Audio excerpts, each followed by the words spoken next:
This sucks.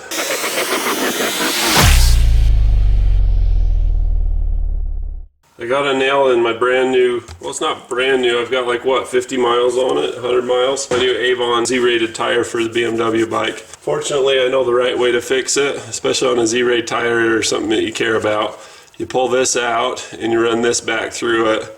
They've got little peel away sticky things, but before we do all of that, gotta mark out where the hole is. Just kind of float over it. I'll go a little bit bigger. Come on, little paint pen. Camera's rolling. Not been having the best luck lately. Here we go. Close enough. That'll work. These are just freaking awesome. They fill the hole like a plug, but then they really patch the inside of the tire like a traditional tire patch. You'll notice that this nail, it's at an angle. When you look at it here, it's kind of at an angle. When you look at it here, you can see that it's laying over to the side. It's not straight. I'll punch through on this side of where it was with your drill bit. I'm going to pull it through this way so that it tears to where the hole is, right there. Looks like it was a finishing nail. I'm just going to use a buzz biscuit, but the objective here is to make it smooth so you don't have all these low spots for the air to creep through.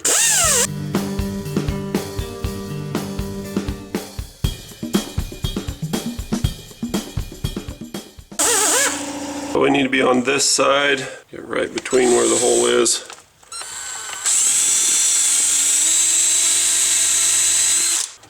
Gosh dang it, I'm so sick and tired and sick of this week already. But I'm just gonna keep going, because that's all I know how to do. You can see I got into the nylon just a little bit. There's not a lot of room for error here. This is all to get it out of the cast like lubricant. That's the other reason why you have to buff it, is so that you have something good to stick to. So then I'm going to stake some vulcanizing compound. This stuff just does the job where others don't. I'm just going to cover the area where the patch is going to be and let it set for just a minute.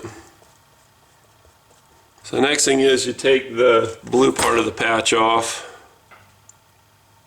See it split in the middle so that you can peel from the inside toward the outside,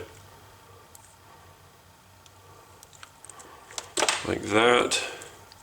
Once you peel it back, be careful not to touch that part ever again. What I like to do is I'll take a little bit and put it on the stem of it so that it's lubricated.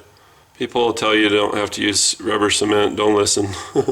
Especially for the part going in through the tire. I mean, it's not just the glue part of it. You can tell that this is coarse so that it cuts its way through as it goes.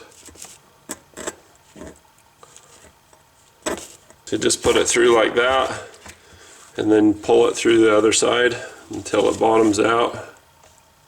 See that lubrication doing its job?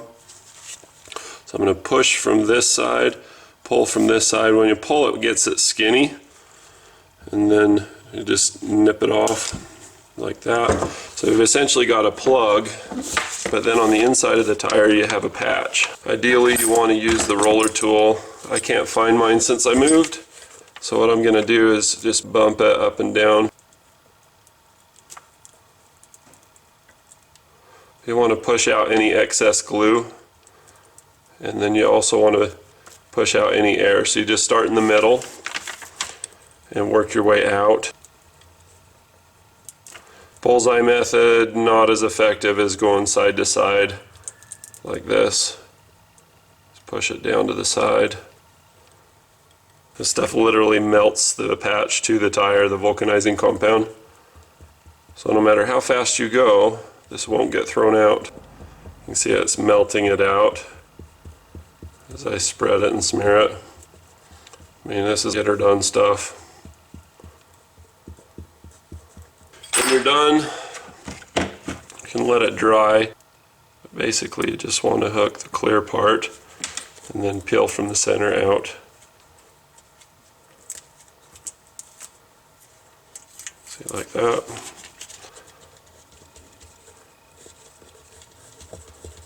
And then all of that fibrous crap that was from grinding the surface flat, take that and work it into it and let that adhere and grab hold of any of the leftover goo that may be around. And that thing is not going to leak, no way, no how. So that's what it looks like on the outside right there.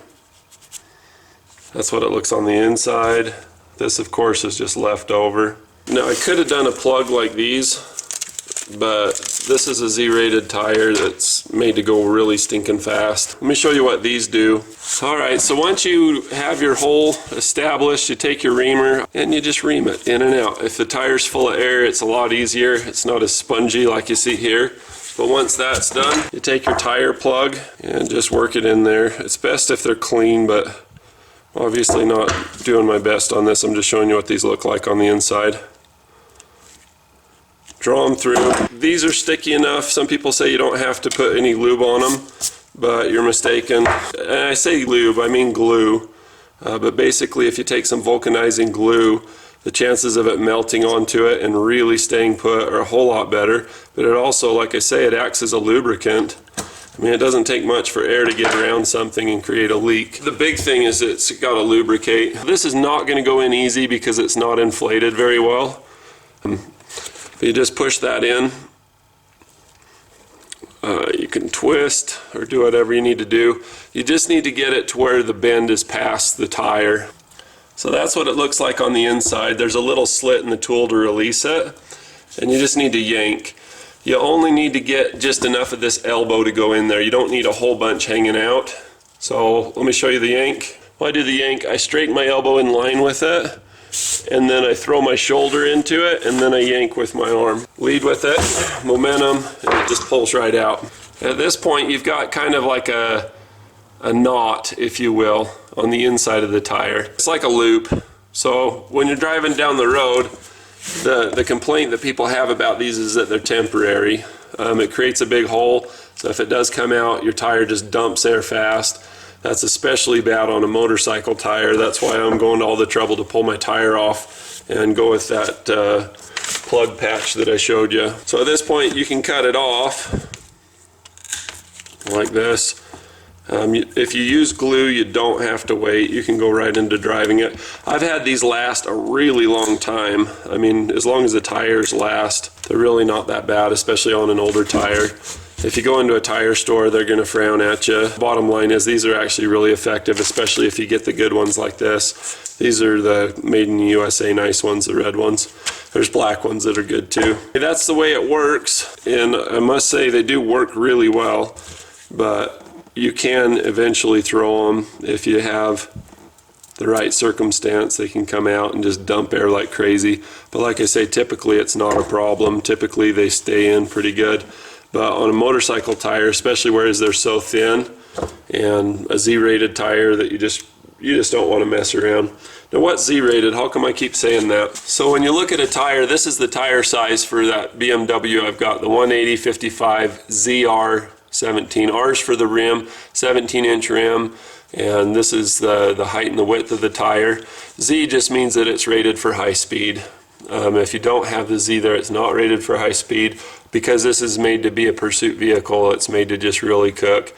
When you think Z-rated, think 100 miles an hour or so. They'll have a specific rating on how fast the tire's rated for, but you don't want to mess with that with a plug in your tire. You can see it's got the flat spot here where it's really worn there. There's different kind of rubber in the middle than there is on the side. It's softer on the side so that you don't low side on the bike and lay it down. And then this is just the really wear resistant patch. To see even more motorcycle tire videos, be sure to check out these playlists here. I've got street bike and dirt bike videos. And if you want to subscribe to the channel, be sure to click subscribe and the little bell next to it.